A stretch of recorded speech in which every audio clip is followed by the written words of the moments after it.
बिस्मिल्लाहिर्रहमानिर्रहीम। ये normal distribution chapter का क्वेश्चन नंबर 4 पार्ट नंबर 5। हमें यहाँ कहा गया था कि हम एरिया फाइंड करें और एरिया क्या है, एरिया बिटवीन 30 एंड 40। ये हमें मालूम करने को कहा गया था। तो दिस इज़ इक्वल टू, हमें पता है कि एरिया को प्रोबेबिलिटी भी कहते हैं। तो आपसे जो बात पूछी गई है कि area between 30 and 40, this is equal to, आप एरिया के नीचे पी लिख लीजिए, क्योंकि एरिया को हम अब पी कहेंगे।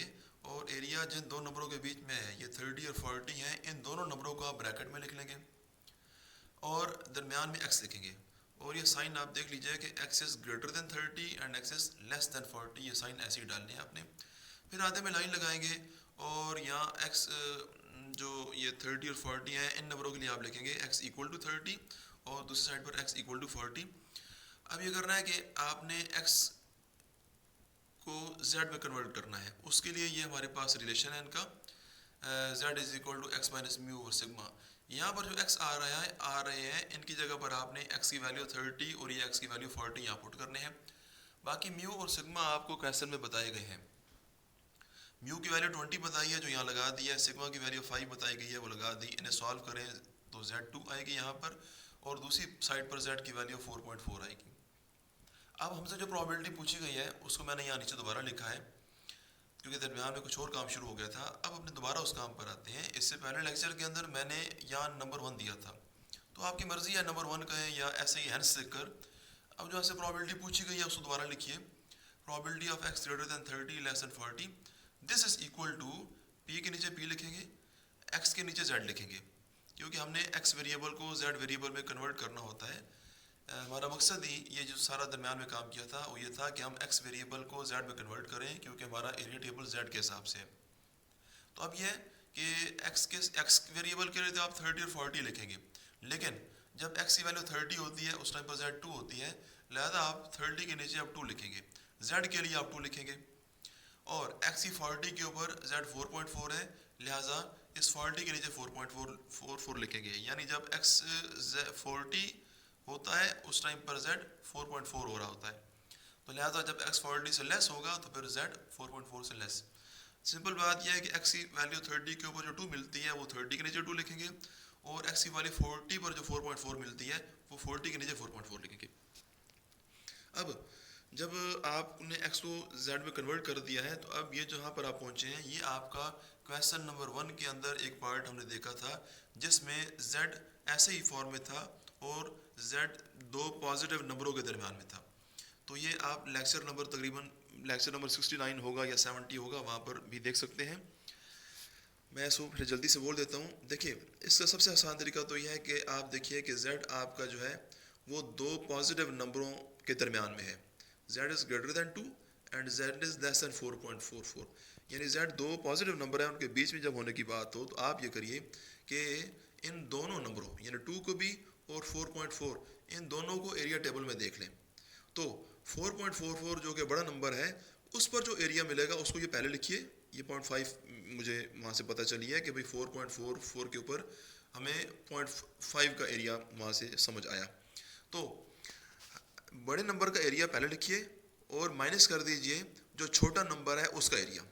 ये सबसे आसान तरीका है, यानी जब दोनों नंबर प्लस के हों तो आपने ये करना है कि बड़े नंबर का एरिया पहले लिखिए और छोटे नंबर का एरिया बाद में लिखिए और दोनों में माइनस का साइन डाल दीजिए। दूसरा तरीका यह है कि फिगर पर थोड़ी सी बात कर लेते हैं कि भाई जब z में आपकी प्रोबेबिलिटी आ जाती है तो हम एक फिगर बनाते हैं। फिगर में दरमियान में 0। अभी आपको ये दोनों प्लस के नंबर हैं, दोनों पॉजिटिव नंबर हैं, लिहाजा ये 0 से राइट साइड पर आएंगे। इन दोनों नंबरों में से जो छोटा नंबर है 2, ये 0 के साथ पहले आएगा, और जो बड़ा नंबर है 4.4, ये 2 से राइट साइड पर जाएगा। क्योंकि हमें पता है कि फिगर के अंदर अगर यहाँ 2 लिखा है तो 2 से बड़े नंबर राइट साइड पर आएंगे और 2 से छोटे नंबर लेफ्ट साइड पर आएंगे। तो 2 पहले इन नंबरों में से जो छोटा नंबर है उसको पहले लिख दिया गया है, और 4.4 क्योंकि बड़ा नंबर है लिहाजा ये 2 से राइट साइड पर जाना चाहिए, ये 2 से लेफ्ट साइड पर नहीं आ सकता है। अब आप कह रहे हैं कि z हमारा 2 से बड़ा है और 4.4 से लेस है, यानी 2 और 4.4 के दरमियान में है, लिहाजा आप 2 और 4.4 के दरमियान में एरिया शेड करेंगे। तो ये शेडेड एरिया आपको चाहिए, ये हमारा आंसर है। हम जब 4.4 को टेबल में देखते हैं तो टेबल हमें एक एरिया देता है, वो एरिया 0 से लेकर 4.4 तक का है, ठीक है। तो वो एरिया मैंने ये नीचे लिखा है 0.5। अच्छा, ये 0.5 क्या है जी? ये 0 से लेकर 4.4 तक का एरिया है, लेकिन हमें 0 से लेकर 4.4 तक का एरिया नहीं, हमें सिर्फ ये शेडेड एरिया चाहिए। तो हमारा ये जो 0.5 है, जो कि 0 से लेकर 4.4 है, इसके अंदर शेडेड एरिया भी शामिल हुआ हुआ है और इसके अंदर ये जो अनशेडेड एरिया ना, ये भी शामिल हो गया है। तो हमें ये चाहिए कि हम 0.5 में से ये अनशेडेड एरिया को माइनस करें, इसलिए यहाँ पर माइनस लिखा गया है और माइनस ये जो है ये अनशेडेड एरिया है। लेकिन ये अनशेडेड एरिया कहाँ से पता चला? देखिए, अनशेडेड एरिया आपका 0 से लेकर 2 तक है। जब आप टेबल में 2 को देखेंगे तो 2 के ऊपर जो एरिया मिलेगा वो 0 से लेकर 2 तक का होगा, जो कि यहाँ पर अनशेडेड एरिया है। लिहाजा जब 2 को टेबल में देखा है तो हमें ये मिला है 0.4772। तो ये 0.4772 0 से लेकर 2 तक का एरिया जो कि अनशेडेड एरिया है, इससे यहाँ से माइनस किया गया है, जो मैं पहले बोल रहा था। ये माइनस करेंगे आपके पास आंसर आ जाएगा। अब थोड़ा सा एक बात और भी देख लें कि जो 0.5 है, ये 0.5 क्या है? ये 0 से लेकर 4.4 तक है, लिहाजा ऊपर लिखा है 0 से लेकर 4.4। और ये 0.4772 क्या है जी? ये 0 से लेकर 2 तक है, लिहाजा ऊपर लिखी है 0 से लेकर 2। अब हमारे एरिया टेबल के अंदर एक छोटा सा मसला आ रहा है कि जो 2 नंबर है ना, 2 तो वहाँ पर वैल्यू है, Z कॉलम में 2 की वैल्यू तो मिलती है, लेकिन 4.4 की वैल्यू वहाँ पर नहीं है। पहले 2 को बता देता हूँ मैं कि जो 2 की वैल्यू है ना, ये इसको पढ़ लें जरा, क्योंकि देखिए 2 है, 2 जिस तरह ये 4.4 है ना, तो 2 के बाद पॉइंट नहीं है। तो अगर आप पॉइंट लगाना चाहें तो 2.0 ये इसको कह सकते हैं, यानी ये 2 होल नंबर है। जब ऐसा 2 नंबर आ जाए या 1 आ जाए या 3 खुद आ जाए, तो फिर उनको हम कहाँ पढ़ते हैं? उनको हम पढ़ते हैं ये 2.0 के अंदर। ये 2 यहाँ से पढ़ते हैं और उसको 0 के अंदर पढ़ लेते हैं। तो लिहाजा मिल रही है 0.4772, इसलिए मैंने यहाँ लिखी है ये 0.4772, ये 2 के नीचे लिखी है। अब मसला है इस 4.4 का। 4.4 जो है वो टेबल के अंदर नहीं है। Z कॉलम के नीचे वैल्यूज़ पढ़िए। एक तो यह है कि ऊपर से ये नीचे की तरफ बड़ी हो रही हैं और बड़ी होते होते सबसे आखिर में आ रही है 3.9 है। और हमें पता है कि हम जो कॉलम की वैल्यूज़ होती हैं इन्हें फिर हम ऊपर वाली रो के साथ मिलाते भी हैं। तो जब 3.9 है यहाँ पर सबसे बड़ी और रो के अंदर सबसे बड़ी 9 है, तो जब आप इन्हें मिलाएंगे तो बनेगी 3.99। यानी Z जो है, ये Z की जो वैल्यूज़ हैं ये 3.99 तक जाती हैं, इनसे बड़ी टेबल के अंदर नहीं है।